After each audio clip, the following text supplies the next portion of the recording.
I think by now you're all aware that I absolutely detest this lighting and I try and get my videos done during the daytime because I don't know, there's something about natural light. I tend to be someone who responds very much to sort of the daylight nighttime cycle. My energy's high when the sun is out, and once the sun goes down, it's time to wrap things up typically for me. But irrespective, it's just the way the cookie crumbles. It's where we are at.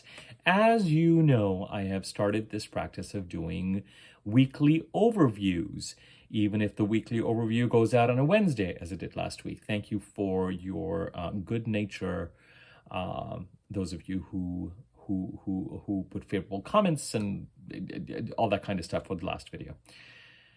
This week, I'm going to have to break the weekly overview into two separate videos, and this is the first of those videos.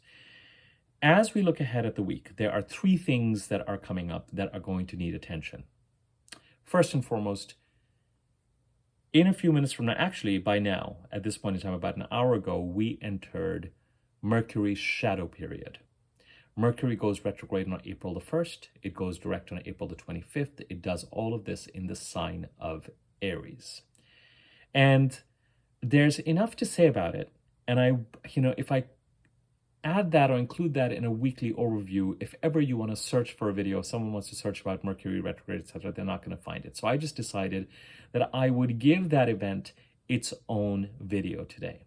The second transit or aspect that is of note this week, and that occurs on the 21st, in about 3 days' time, is that Venus conjuncts Saturn in Pisces. So the actual weekly overview that I will do tomorrow is going to talk about Venus conjunct Saturn. It's fair to say already that responsible decisions related to finances, opportunities, relationships, contracts, and Venus conjunct Saturn is a classic feeling the pinch, or having to manage resources wisely, or having to look at relationships wisely, or also understanding that if you are going to be contracting yourself to someone or with someone, or if on the positive side, a well thought out, well used Venus-Saturn conjunction, when Venus, here I am saying that I'm going to do a weekly video on Venus-Saturn conjunction tomorrow, and I'm already talking about it. But part of the reason why I'm talking about it is because it is 3 days away, and I kind of want you to have this information now. So, who knows? Maybe this will be the weekly overview. Venus conjunctions, think about... No, I'm going to do a separate video on this tomorrow as well. But by all means, have an awareness as you continue into this week. Before I do this video, after I do this video about Venus conjunct Saturn, be in a space where you can be thinking about what sort of a conversation Venus, the planet of relationships, money, resources, what we value, a sense of self-worth, a sense of harmony, natural flow, sometimes a sense of passivity, because Venus's counterpart is Mars, the male planet, who is noted for his activity as opposed to passivity. But fundamentally, from Venus's perspective, we look at relationships, finances, opportunities, day-to-day blessings and flow. Very often, modern astrologers will talk about Jupiter and Jupiter's effect when it transits a house in a way that it reminds me of actually what Venus brings. I always welcome Venus's transit over any part of the chart because she comes in and she acts like a bomb. In the Pisces part of the chart, this is a little bit more complicated because she's going to conjunct with Saturn and Neptune. And the Pisces part of the chart has had its own issues all the way back to 2014, 15, 16. But more on that tomorrow. I just want you to be thinking about what Saturn, the planet of wise, mature, responsible to yourself, responsive, not reactive, careful, thoughtful, careful about consequences, pragmatic, even frugal. I would use the word careful. Frugal's not the right word, because you've got to find the right thing with Saturn. And if it means that it's going to cost you that much more, Saturn would say, what is the most sensible way to do something? So when Saturn, the planet of responsibility, and the planet that is trying to get you to act in such a way so that you can fulfill your fullest potential, and you can only do this by showing up as your best and most mature and most responsible self, meets up with Venus. And Venus and Saturn are more aligned and more in line with each other than you might think. It's not like Mercury and Jupiter that irritate each other in some ways. Jupiter rules the two houses, or the two signs, I should say, Sagittarius and Pisces, that are opposed by the Mercury-ruled signs, Gemini and Virgo. With Saturn, the oppositions are to the Moon and the Sun.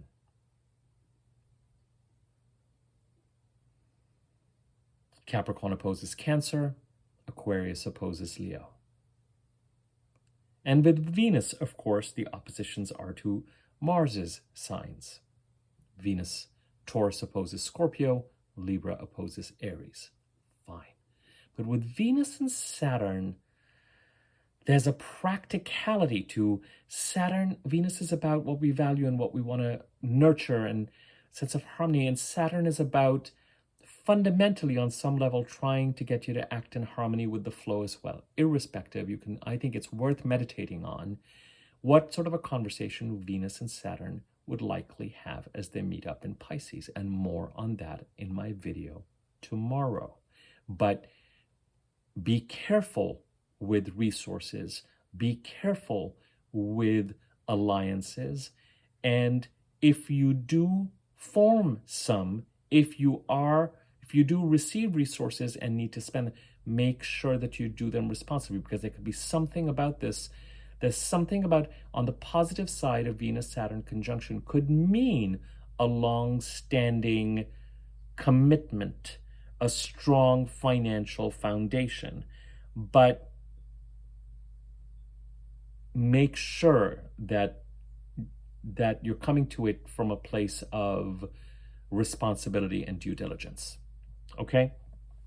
Now let's get back to the third thing that is going on this week that is going to need its own video, and that is, of course, that at the end of this week, Sunday, Monday, the 24th, 25th, we have the first of the two eclipses that are coming up, the lunar eclipse in Libra, which is trine Pluto in Aquarius.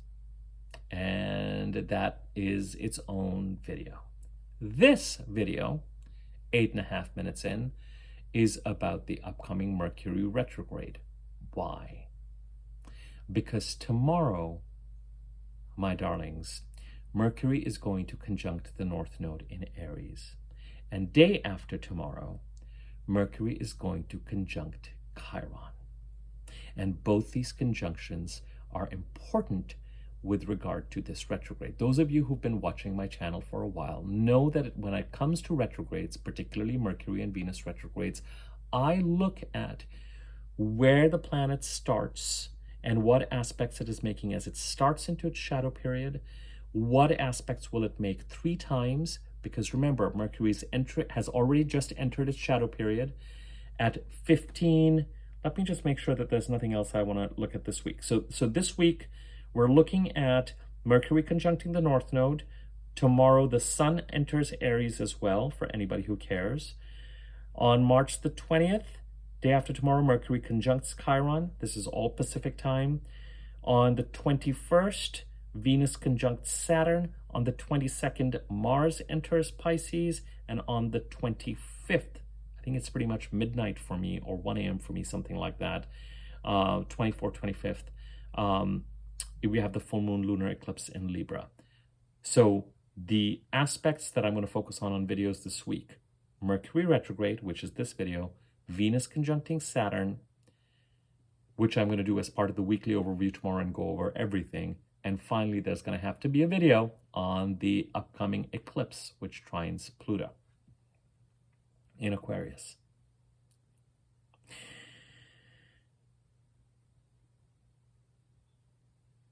When I did my weekly overview video last week, I told you that last week was an important week. Last week was an important week in some ways, in the same way that February was an important month.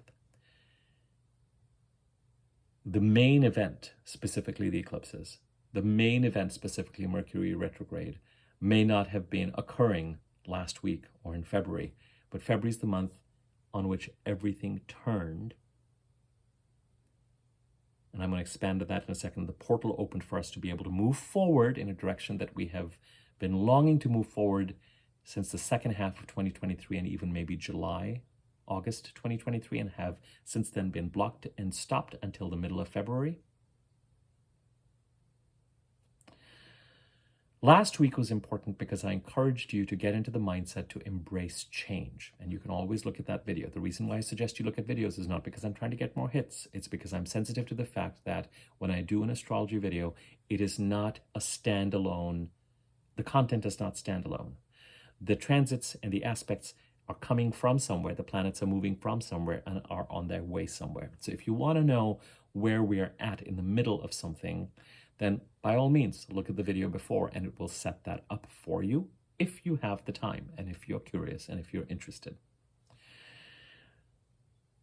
The most important part of last week was for me to encourage you to get in the mindset, get an appropriate mindset, because starting the 17th, today's the 18th, starting yesterday, but today, for all intents and purposes, this week, things start to accelerate. They start to accelerate to some extent because we're in the week before a full moon. And as this week continues, it's going to become more and more unwieldy. As we head towards the full moon eclipse, which is a full moon, emotions, intensity, productivity, what we have to do, the cup spilleth over. The pot of milk on the stove is going to come to a boil, whether it's emotional, whether it's what we have to do, whether it's how much we have to take care of, whether we're running around, whatever's going on, the intensity increases. Those of you who have watched my videos know that for me, the most productive days in the month, the most balanced days in the month are the 5 or 6 days of the week after a full moon. Once that pot of milk has come to a boil and we've adjusted the stove and it simmers down. Full moons reveal. They might bring visibility to certain things. This is certainly a full moon of releasing something. We're going to talk more about that in the eclipse video I'm going to do. I'm now going to spend 8 minutes on the eclipse video that's going to be coming up 2 videos from now. But full moons can also bring up emotional truths and intuitive truths that are worth looking at. So one of the questions is going to be, where are we headed to? But the bottom line in terms of acceleration is we're moving into 2 eclipses where the universe or God will take the wheel and we will be trying to move the car in a certain direction, and there will likely be their own share of biggest changes, bigger than normal, but we still go through eclipses twice a year consecutively. So it's not like you haven't been through this before. And every eclipse in an eclipse cycle, and by that I mean all the Aries, Libra eclipses don't hit with the same intensity. So be careful of getting into a place where you're expecting something enormous and magical to happen. For some people, something like that could happen, in which case accept it for what it is and let it just kind of roll out accordingly. For other people, the eclipses may come and go and may have a certain eclipsiness to them, but they may not hit with the same intensity. So do not get into fantasy mode of imagining amazing outcomes and outstanding change and psychotic this, or even despairing about disasters, lightning striking, all that. Do not get carried away by what you see on social. Let it unfold. Let it unfold. But there will start to be a certain acceleration as we head into this particular week. And that is also something, it's something that I would talk in my weekly overview tomorrow, but I think it's worth mentioning it now because some of us are going to start to feel, all right, got to get moving, starting to get stretched in different directions. Things are starting to become more intense. Where is this headed? Now,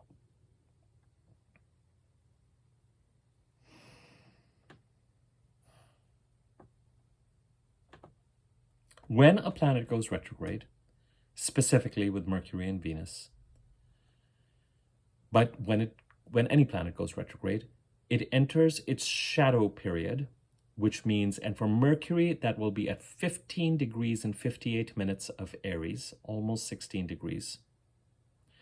When Mercury reached 15 degrees and 58 minutes in Aries about an hour ago, as I record this video, it entered the same degrees it is now till May the 13th of 2024. It reached the same degrees that it's going to go over 3 times. Why? Because right now it looks like it's going direct. It looks like it's moving forward in the night sky. On April the 1st, it will look like it's standing still, and from April the 1st to 25th, it's going to look to us like it is moving backwards in the night sky. When it moves forward, it goes from 1558 Aries to 27 degrees and 13 minutes of Aries. Then it starts to move back, April 1st to 25th, back to 15 degrees 58 Aries. Then it goes direct. And on May the 13th, it leaves its shadow period on 27 degrees and 13 minutes of Aries. So between 1558 Aries and 2713 Aries, Mercury, the planet of communication, the planet of our mental knowing, communicating, transacting, commuting, the winged messenger, but also what we know and understand as fact, as opposed to intuition or higher knowledge, or what our faith tells us, or what we get out of the 5 senses that communicate with the mind. I'm not talking about the 6th or however many other senses you think that are out there. I think we can safely say that many of us watching this channel are clear that there's more than 5 senses. I'm sure we've all had those experiences where we're sitting in a bus or a metro or a tube and we're reading a book and someone is looking just a little bit off or staring into space, and we look up and, I'm sure we've had moments where someone could be accidentally or deliberately, we could have our back to them and they could be looking at something on the back and we turn around and see what's going on. None of the 5 senses are involved, right? I think most of us have been around the block to know that there's an other kind of perception. That has nothing to do with Mercury. With Mercury, it is about what the 5 senses are telling us, what we know, what fact, word on the street, what we see, what we read, what our mind can say that it knows for sure. You can even extend it further into saying what we feel we might know scientifically, but that's a whole other ball game. So Mercury. Now, with the Sun and Venus, as I discussed before, which are both planets that are between the Earth and the Sun, when we from Earth are looking at the Sun, both Mercury and Venus look like they're doing this around the Sun. So both Mercury and Venus, Mercury especially, Mercury about 3 times a year, looks like it's going forward, then goes retrograde, then goes forward, then goes retrograde. And when Mercury and Venus go retrograde, they will, when they are retrograde, conjunct the Sun, and then when they're direct, come back and conjunct the Sun, and retrograde conjunct the Sun, direct conjunct the Sun. Other planets, when they're retrograde, the other planets like the Sun to us look like they're going around us. It's an optical illusion.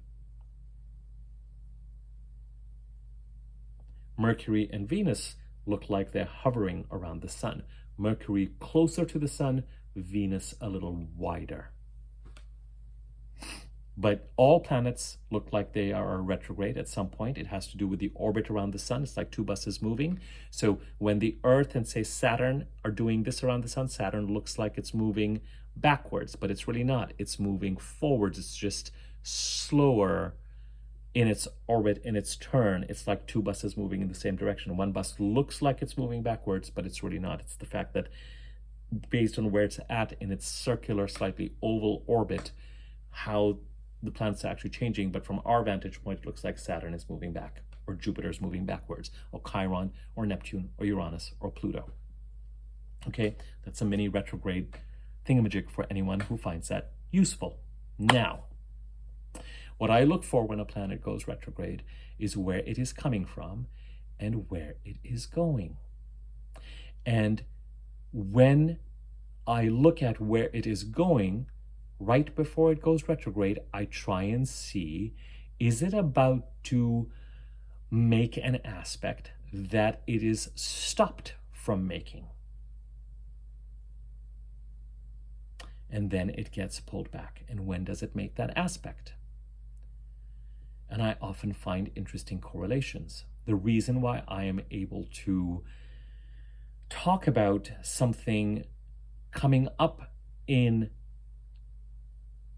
July of last year when Venus was getting ready to go retrograde and went retrograde, and is because Venus went retrograde right before conjuncting Mars. And Venus, after it went direct, was not able to conjunct with Mars until February, the middle of February 21st, I think. And it was so interesting to me to note that that conjunction and not making that conjunction actually meant something. That where Venus was trying to go to consummate, create something. Where do we want to go? What do we want to create? What direction do we want to go in? The direction was there, but then with Venus going retrograde, but more importantly, even with Mercury going retrograde in September, and the way things rolled out, we were not able to. You may have tried as much as you can to go in that direction, but you were not able to. And then all of a sudden, February 21st, it was like, boom, it's all clear. Now you know why you weren't able to, and now you can. But because Venus and Mars have conjuncted, it's not just a hope or a wish. Now we have to deal with the logistics of how we are going to actually make this change happen. And the timing in some ways is really interesting and really exciting because it leads us right into the eclipses that can help us make and accelerate some aspect of making this change happen. Mercury tomorrow conjuncts the North Node in the shadow degrees, and it continues to move forward. Mercury goes retrograde, comes back, and on April the 25th, almost conjuncts the North Node again. Almost, but doesn't. And it goes direct. When it does this, it only makes one aspect 3 times. It conjuncts Chiron 3 times. And while it is retrograde, we have the new moon solar eclipse in Aries on April the 8th that is exactly conjunct Chiron to the degree and the minute. The sun and the moon and Chiron at the time of the new moon in Aries are all exactly aligned. So we have to ask ourselves, with this particular Mercury retrograde, what is the role that Chiron is playing in Aries right now for us? Chiron, which is fresh off, whether you thought it was the middle of February, if you calculate the North Node as the true node, or whether it was the beginning of March, if you don't calculate the North Node as the true node, and if you don't know what I'm saying, don't worry about it. It's not relevant to this video. Chiron, which is just fresh off the conjunction with the North Node. This is one of the reasons why February was so interesting and so pivotal. Chiron conjuncted the North Node, Mars and Venus finally conjuncted. In the beginning to middle of February, we had Mercury, Mars, and Venus conjuncting Pluto, which had just entered Aquarius in a more serious way than last year. And then Of course, at the end of February on the 28th, we had the Sun and Saturn and Mercury conjuncting in Pisces.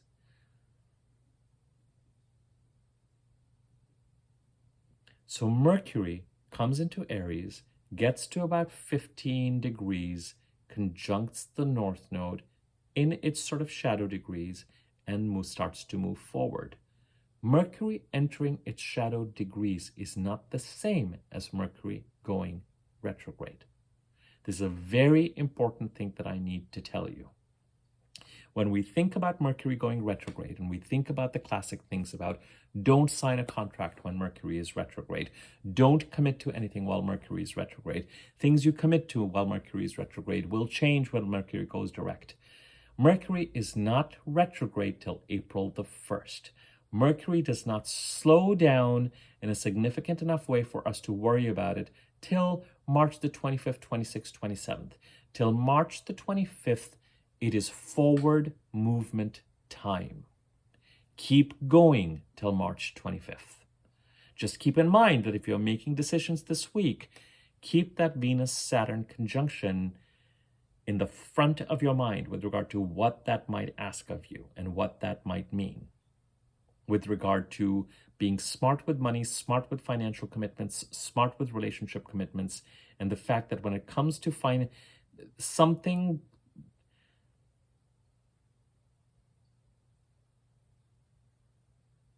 Saturn will help you and test you with regard to what is, you know how you have a real coin and a fake coin?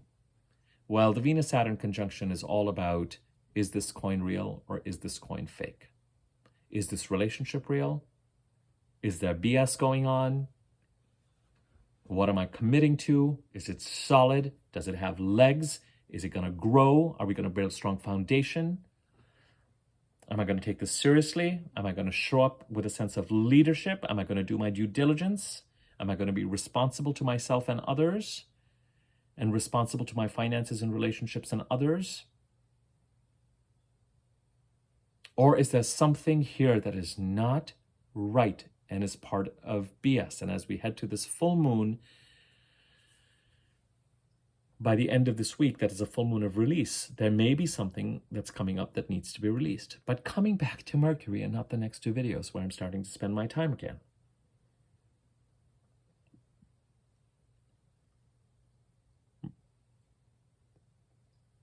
The sign of Aries is where we're meant to lean into. What house is occupied by Aries in your chart? What does it stand for? Who does it stand for? That is where our growth is. We approach it in a responsible and grounded way. With the North Node and with the North Node eclipses and with the opportunities that might be coming up right around now and as we head towards April, the only caution you need to have with the North Node is that it will excite you. And like the Fool card in the tarot, it's going to make you want to run and jump off the cliff and find your wings as you fly. And with the North Node, there's every chance and possibility that there's going to be a certain amount of magic or something behind it, and there will be growth behind it. But if you have certain needs financially and emotionally and a certain sense of security, make sure that your camel is tethered. Make sure that you are at a place where you can afford to take that leap. You will be called upon to do it. You have to honor the North Node. You will need to do it. You just really need to remain as grounded as possible. Because, as I say to my clients, as I think about the North, if you are not 22 and not ready to live on couches in people's living rooms, then I suggest you be careful with the North Node. However, the North Node's call is undeniable, and that is where our growth is. So it's a way of saying find your threshold of financial and emotional security and make sure that you remain grounded as you move in the Aries, move towards the expansiveness and the growth and the muscle building and the adventure that is offered by moving into the Aries part of the chart, the house occupied by Aries in your chart. When Mercury conjuncts the North Node, there's likely to be communication, travel, transactions, potentially even written documents, contract, agreements, verbal agreements, written agreements that are in line with, and they could be offers, they could be opportunities, communication that is pulling you towards where it is that your growth and your adventure and your expansiveness are. As you head towards tomorrow, lovely. Think about the past 5 or 6 days. Remember, with the upcoming eclipses over the next month, the most important transit aspect, that we have to be mindful of, that is watching over, that is crowning everything that is about to happen till April the 20th, is Jupiter and Uranus conjuncting in the sign of Taurus. The signs of Aries and Taurus are the most expansive parts of the chart, where we are being led to move in that direction and experience the expansiveness and the joy that comes with expansiveness and the aliveness and the opportunity. Jupiter ending a 12-13-year cycle, starting a 12-13-year cycle in the Taurus part of the chart. Uranus making you more authentic and individual and true to yourself. Coming together. This influence is felt now. This influence has been felt for all intents and purposes since May 2023. Lightning is not going to strike on April the 20th going, here's Jupiter-Uranus conjunction, and the earth is going to open and you're going to all of a sudden emerge as this authentic self. It has been a process throughout. It reaches a culmination on April the 20th. And it is the dominant aspect that is encoded into both the full moon lunar eclipse on the 25th of March and the new moon solar eclipse, especially the new moon solar eclipse, but both of them on April the 8th. Mercury conjuncts the North Node, announcing, setting off this retrograde cycle. But Mercury is not retrograde yet, so we can keep moving forward. And if we need to make commitments till about March 25th, 26th, 27th, that's okay. You can hear the hesitation in my voice, but that's still, you're still doing it while Mercury is direct now. As you head to the 25th, 26th, 27th, but especially 27, 28, 29, as you head towards the 1st of April. Actually, before that, let's talk about Mercury conjuncting Chiron. The word that is used by healing a lot, and those people who have done astrology readings with me recently will note that because we're doing it now, some of these themes have come up in your readings. The word that comes up with Chiron, of course, is healing. And those of you who've talked to me know that I'm not particularly crazy about that word, because it becomes this sort of general, it almost kind of makes you feel a little icky because it's become this kind of very general new agey term. Much to some extent like manifestation, or much like, it's a little syrupy. The phrase that I have started to use more and more with Chiron, because it kind of means the same thing. It's a kind of restoration. It's a coming back to yourself. It's a coming back to your original self. It is a coming back to a self that was not given an original wound and so no longer needs to heal. Now, this is not the human condition. So we are given wounds, and when Chiron transits a certain portion of the chart, the Aries part of the chart, the house occupied by Aries, it is trying to make you aware of what is holding you back, what sense of woundedness, what are you carrying that is holding you back from operating in that part of a chart in a healed way, in an original restoration, fresh out of the box operating system kind of the way. Anyone who's been around babies knows that they have their own personality, and that personality comes through soon enough, and it feels unconditioned, unsullied, unimprinted, unimpacted, unalloyed, beautiful, clean, fresh out of the womb, fresh from source, whole, complete. For those of you who are experiencing a Chiron return, which means those of you who are around the age of 50, these eclipses are going to be particularly resonant. Because when it comes to the Chiron return, really, the big original wound is being healed as you head to the age of 50. And the fact that we've got a Mercury retrograde going over Chiron 3 times, while that Chiron has just come off of a conjunction with the North Node, and this retrograde sets off after a conjunction that Mercury makes with the North Node, and that Chiron and the Sun and the Moon are going to be exactly conjunct with each other on April 8th on that solar eclipse. Time to put yourself back together. With Chiron, one more thing. The only way you can heal yourself is to become aware of your wound. The only way to become aware of your wound is to become aware of the pain or the discomfort.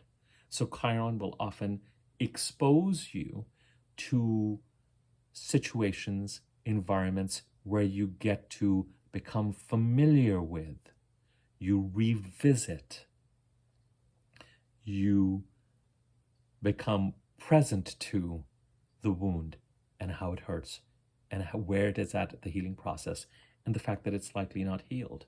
And then you start to figure out, what am I going to do? And circumstances align to help you clean it up and heal it and blah, blah, blah. With Mercury going over Chiron, Chiron coming off the North Node conjunction, Mercury starting the retrograde by conjuncting the North Node, Mercury almost coming back to conjunct the North Node to have tea with it again, but not quite making it and going direct. There's something about this Mercury retrograde cycle and something about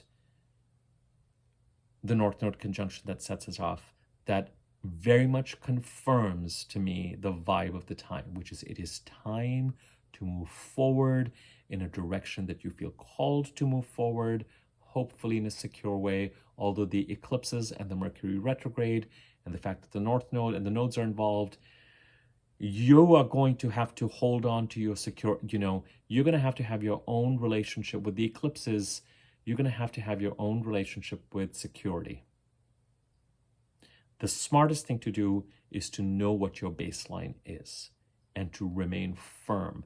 You don't want to be so boundaried and so secure and so thinking that it makes change impossible. Or then the change will really come upon you like the rug being pulled from under your feet. Chances are that this is very much in line with a direction that you have wanted to move, and you are very aware of since the middle of February that you're going to need some help to get you from A to Z. Remember my past videos? That video of from not yet to yet, or from you not yet to now, or whatever that video, just a few videos ago, this idea of we're ready to move forward, but we are questioning now whether the destination is going to look exactly or needs to look exactly as the way we thought it should look in the last half of 2023. Unlikely. Things have happened since then. So what is it actually going to look like? We remain open to that. The general direction is likely to remain the same, but we need the eclipses of the Mercury retrograde to help accelerate change for us, because we're likely very aware that to get from where we are to where we want to be is going to need help and assistance. It may need opportunities. It may need the eclipse equivalent of knocking on 12 different doors, and the door that is meant for you opens and swings open and pulls you in. You also do not know whether by the end of this entire process, by the time you come into the beginning of May, after Mercury goes direct on April the 25th and starts to gather some momentum, whether or not you're going to be in the same place. As I've said through this process, if you end up in the same place, it will be a decision made with spirit or the universe. The universe will make it clear, as opposed to where you are at right now. Do I stay or do I go? Where do I go? I can see the benefit of staying, but I can also see the benefit of going. I don't know what, Spirit, tell me what you want. I'm ready to co-create. That is the spirit of the time. With Mercury going over Chiron and Chiron playing such an important role, there's something about this period that brings the decision-making and that brings what is at stake and the nature of the change and the nature of the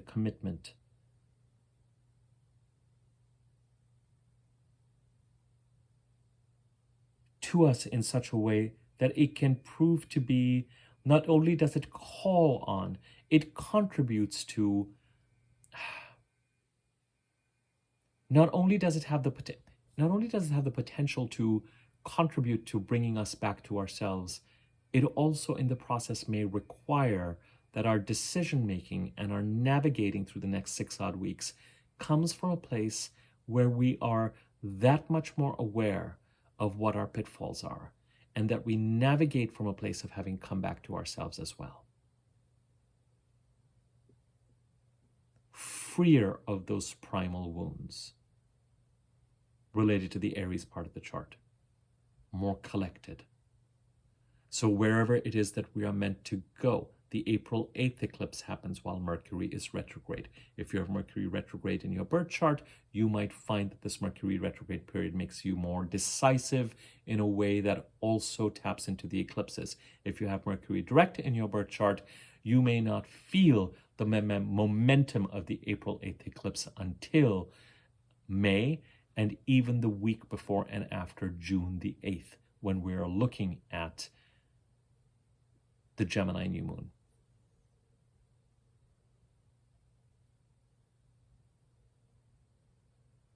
The Taurus and the Gemini new moons will pull you forward with that eclipse once Mercury is direct and starts to gather some momentum. So, and the fact that Mercury meets up with the North Node tomorrow starts this process through the shadow period. So if Mercury retrograde is not the same as Mercury entering its shadow period, what is Mercury entering its shadow period? What it really is and what it is bringing awareness to as Mercury conjuncts the North Node tomorrow and enters its shadow period now, what it is saying is watch for the themes and activities and communications that you start to get involved in as of March the 18th. To be present and active as participants in the decision making until past April the 25th. You continue to move forward. You continue to show up. You continue to trust that things are happening while Mercury is direct. You continue to assume that everything that you can continue to do whatever it is that you need to do, even in terms of commitments and travel plans, etc., till the 25th, 26th, 27th, 28th. Past the 27th, 28th, March 27th, 28th to April 27th, 28th, we're dealing with Mercury retrograde. And all the things that we associated with Mercury retrograde are at their most intense when Mercury is going retrograde, April 1st, when Mercury is going direct, April 25th, and when a retrograde Mercury conjuncts the Sun and Mercury is combust, April 11th. Travel snafus, baggage getting lost, showing up at the airport at 6 a.m. when your ticket says 6 p.m. and you misread it. Can't believe that you misread this, that, or the other. Can't believe you left an extra hour to get someplace and this traffic jam is going to make it 2 hours. Technology breaks down. I didn't send this version of this presentation. I sent another version of this presentation. What do you mean? I opened this box, customer service, and it's supposed to have 3 screws, and it only has 2, and customer service is like, no, it should have 3, and there's this, what are you talking, this kind of proverbial screaming on the phone, banging your head against a wall, Mercury, crossed wires. And then all of a sudden, Mercury goes direct after April 25th, and you're in the first week of May, and all of a sudden, all these issues just kind of disappear, and the communication goes back to normal. Snafus with that Uber that you call that doesn't pick you up exactly and just flies by your door, or that cab, or something with a car, or something with a navigation system. All that stuff is part of it, as always.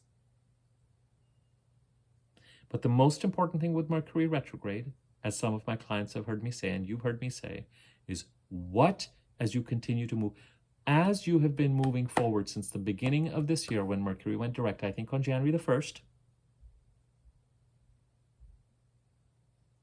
so let's say, as you've been moving forward since January 3rd, 4th, 5th, to March the 25th, or March the 26th or 27th, you've been moving forward on good faith.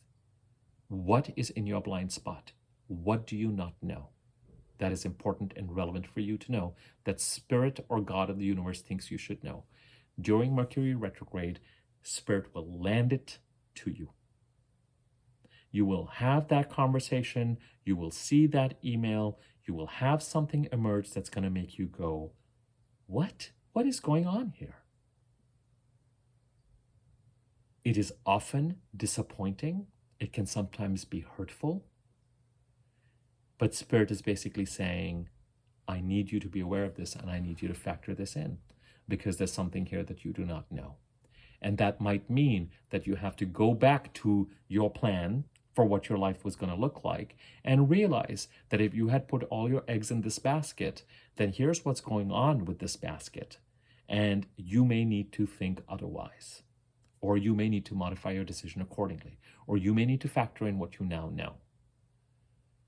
As we recover from the, oh, I had no idea moment that the Mercury retrograde gives us, or what is in our blind spot, we realize that things are really not so bad as they seem because we've gotten what we needed to get out of moving forward in a certain way. It's just not what the universe had planned for us. If you have Mercury retrograde in your birth chart, the Mercury retrograde period might find you decisive, ready to go, in sync with the world's energies. People may be surprised at just how clear you are about where you want to go, because typically people who have Mercury retrograde in the birth chart take an awfully long time of processing and overprocessing, reprocessing until they figure out where it is that they need to go. And then the Mercury retrograde period happens and they're like, all right, this is what we're doing, this is how we're doing it, this is what we're putting in, this, let's go. If you have Mercury direct in your birth chart, whatever it is that Mercury reveals to you has to be processed. And you can typically only gather yourself back up and figure out how you're going to move forward and factor it in after Mercury starts to go direct and starts to gain its momentum.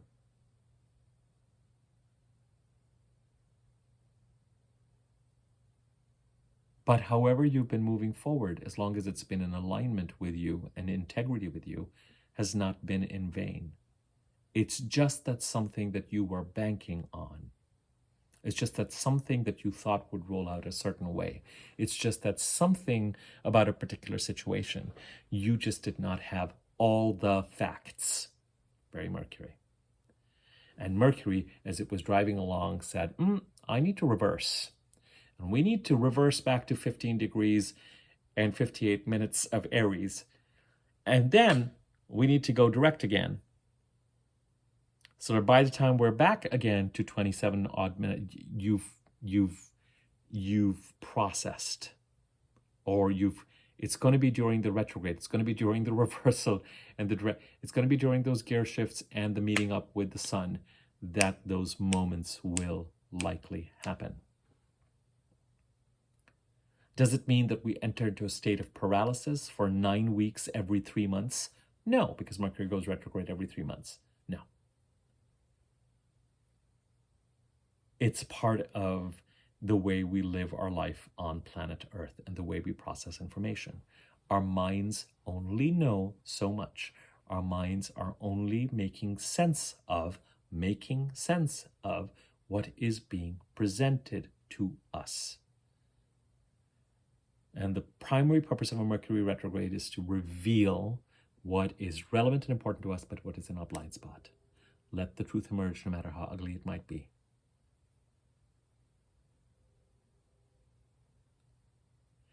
If there are projects that you started or did or experienced or had a significant amount of execution while Mercury was retrograde, they, I find, come back up again when Mercury is retrograde in some way. Something that you did or completed might be being shown somewhere, or might have, they don't come up again in order to continue to, but something about them shows up again every time Mercury goes retrograde, I find. Publicity about them, or communication about them, or someone you were associating with on that project, or some word about it, or some news about it, some development about it, the phone rings, and it's sort of, that's when it's back and gathers a certain amount of momentum again. If you do make a commitment and you have Mercury direct in your birth chart and you have to feel like you have to make a commitment between March 26th, 27th, 28th and April 26th, 27th, 28th, know and understand that it's very possible that what you're signing up to and what is being presented to you is going to look different after Mercury goes direct. Someone says that you need to do this and you're going to be paid this much and you're going to be needed for this much time while Mercury is retrograde. After Mercury goes direct, it might look different. That could frustrate you, but just know and understand that it's very possible that whoever is making that offer you at that time is doing it so in good faith. They may genuinely feel like that is what they have to offer to you. And once Mercury goes direct, they might realize and say, oh, no, this is what this is actually going to be, and we need to readjust this. Or you sign, it can be a little bit more serious. You sign an offer letter while Mercury is retrograde, you sign a contract while Mercury, and then things about it change and have to be changed and modified after Mercury goes direct.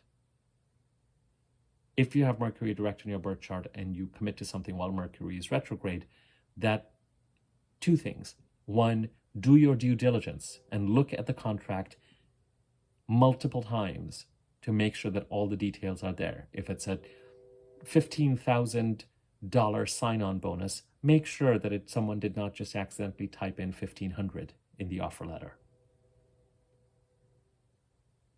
If there was a commitment that you would fly business class, make sure it's there in the rider or in the contract. Make sure things are not missed. But at the same time, understand that something may be temporary and may not look like what it was, especially if something was promised while Mercury was direct. Then when Mercury goes retrograde, things come up that make it seem different. Or when something starts up when Mercury is retrograde, Mercury goes direct is different. Know and understand that very often temporary or short-lived projects, initiatives, commitments can also be really important and helpful. They can bring visibility. Not everything has to last for months or years.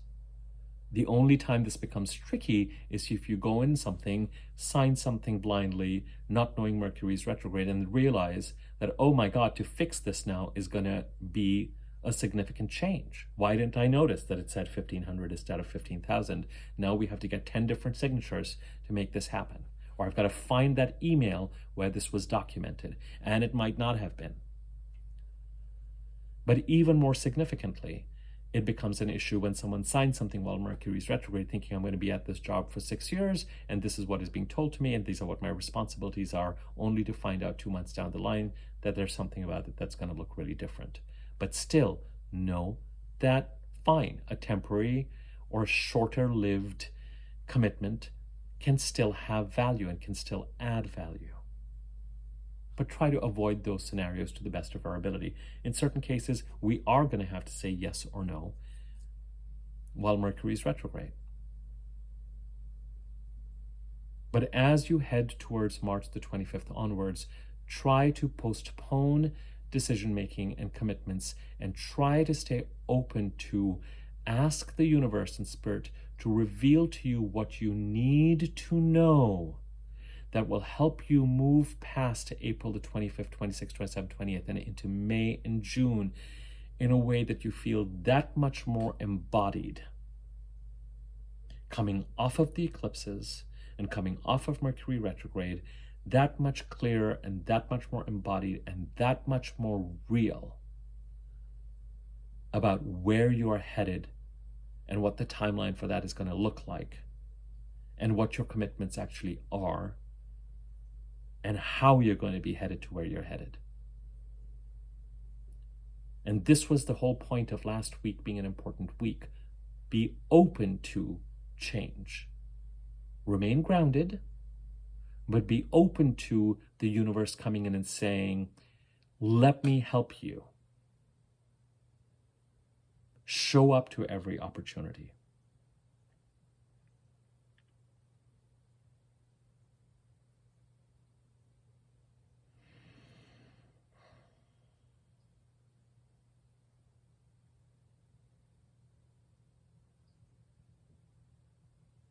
When Mercury is retrograde in Aries, on April the 11th, when it meets up with the sun, we're going to end the Mercury cycle that began in the sign of Capricorn on December 22nd, 2023. And we're going to start a communication cycle related to the Aries part of your chart, the house occupied by Aries, on April the 11th. The implementation phase of this is really going to be after Mercury goes direct April the 25th to June the 14th. April the 25th to June the 14th is when, and again, this is very much in line to some extent with this idea that somewhere we have to wait for Mercury to go direct for that new moon solar eclipse on April the 8th to really start to function for us. Especially us people, those of us who have Mercury direct in our birth charts. And the majority of us do. Now, as I said, if you have Mercury retrograde in your birth chart, you may be able to tap into the eclipse and the change and the new beginnings that it is trying to offer to you and the healing opportunities it's trying to offer to you in a decisive way between April the 8th and 25th, while Mercury is retrograde. But April 25th to June the 14th is, we are going to be called upon to use communication, use transactions in the Aries part of our chart,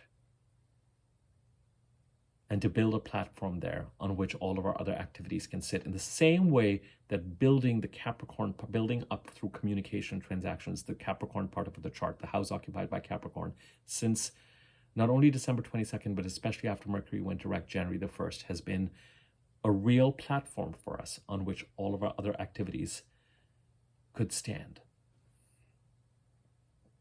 Prior to that, the Mercury cycle before that was in the sign of Virgo, in the house occupied by Virgo. So you can go back to September of 23 to December and see how the Virgo part of the chart has certain communication, transaction,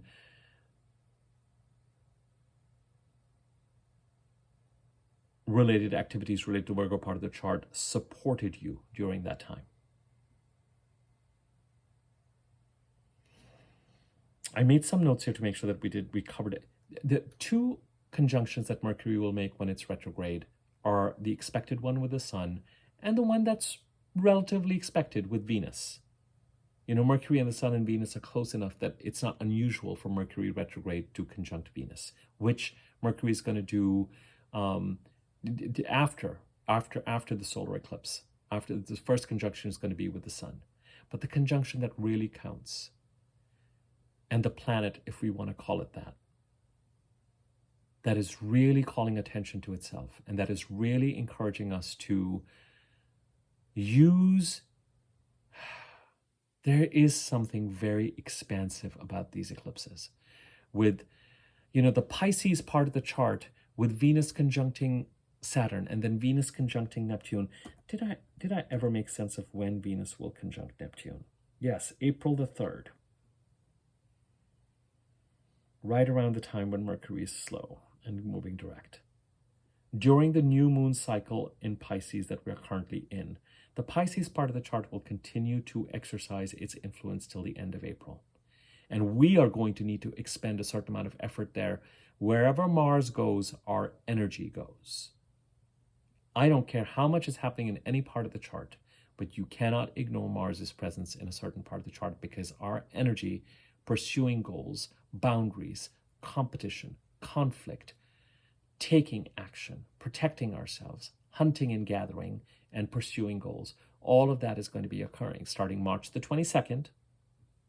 That's one of the two ingresses this week. The Sun enters Aries tomorrow. Mars enters Pisces on the 22nd of March till the end of April.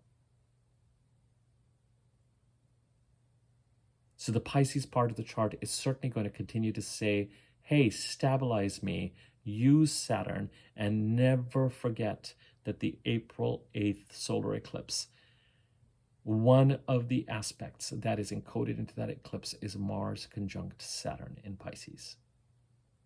And I will talk more about that as we head. That's not something that we can ignore.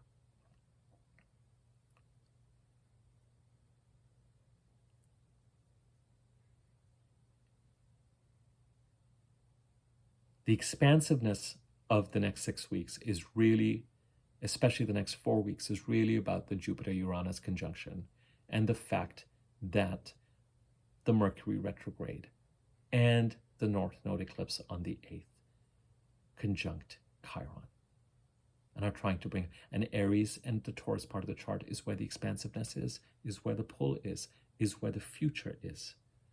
And the Pisces part of the chart can finally be stabilized as we head towards January 2026. But you cannot take your eye off the ball, because something from the Pisces part of the chart can come out to in such a way, can become so unwieldy, can become so representative of an aspect of the crisis that has been playing out in that part of the chart since 2014, 15, 16, in such a way that it can sabotage or block or stop or create an obstacle that needs to be handled while all this expansiveness is being considered. So if there are responsible actions that you need to take to stabilize the Pisces part of the chart during this time, do not lose sight of them. In summary, Mercury meets up with the North Node as it enters its shadow degrees. As it goes direct again, it almost meets up with the North Node, almost as if to say, hey, we communicated about where the future is, just looking at you, just waving at you one more time at the end of this retrograde, acknowledging what our conversation was on March the 19th. As we set the compass for this Mercury retrograde towards the North Node in Aries. Then I, Mercury, met up with Chiron. Twice since I met up with you, North Node, and after I meet up with you, almost meet up with you and wave at you on April the 25th, I'm going to meet up with Chiron one more time. And allow our mental body to process and heal, come back to ourselves, to our whole self. Let that whole self navigate you starting now. And let whatever it is that is occurring lead you to that whole self in the Aries part of the chart. And what is that North Node solar eclipse on April the 8th going to bring for all of us, that some of us might feel really starts to move more with the Taurus new moon and the Gemini new moon in May and June? That is going to, there's a real opportunity for meditating on alignment and perhaps dealing with opportunities that lead to that alignment. Just remember, as you go through this week, there's a question of what it is that you need to release that may point to old patterns and behaviors that are south nodey, that are so strong that they suck you back in, but they lead to toxicity or they drain your energy. So you may actually be dealing with, you may actually have some opportunities as something that unfolds this week that brings you face to face with, especially as you head to that full moon, that makes you feel like, oh, with Venus conjuncting Saturn and with this full moon coming up, and the full moon trines Pluto, full moon eclipse trines Pluto, it is contributing what needs to be released in the Libra part of the chart, the releasing of which is going to continue to allow Pluto to transform what it is trying to transform in the Aquarius part of your chart. More on this when we look at that lunar eclipse. And signs for that may have shown up October 14th when we had the solar eclipse in Libra. 2 months after that, December 14th, January 24th, and March the 24th, 25th. You pretty much have a weekly overview in this video. You know that we're going to talk about, we've talked about Mercury retrograde, Venus conjunct Saturn is coming up, and that eclipse is coming up. And the primary aspect that that eclipse makes is trining Pluto in Aquarius.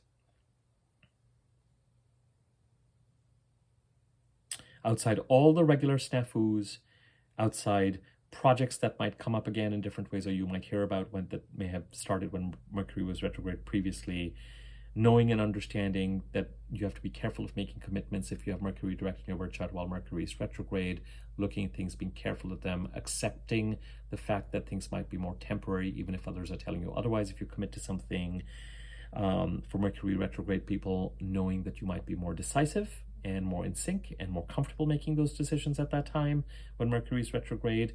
Know that ultimately it is about, if the eclipses start to eclipse situations in and out of our lives and start to make changes and start to turn pages that are more momentous than a normal new moon or a full moon, the Mercury retrograde is really about bringing something to our attention that is in our blind spot, that we absolutely need to know, so that as we move past April the 25th,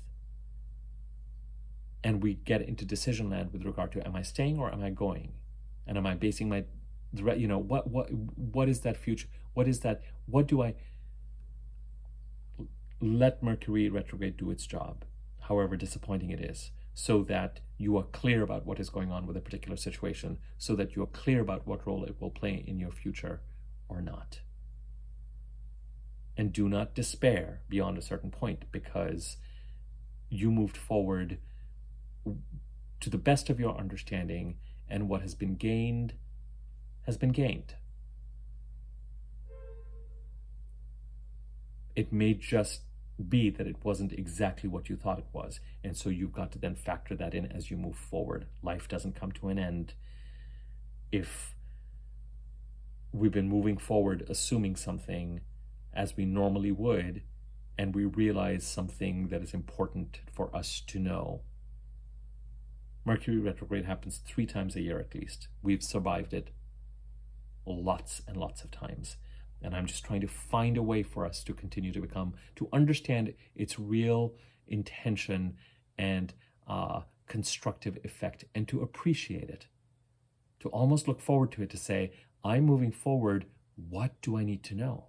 What do I need to know that I don't know?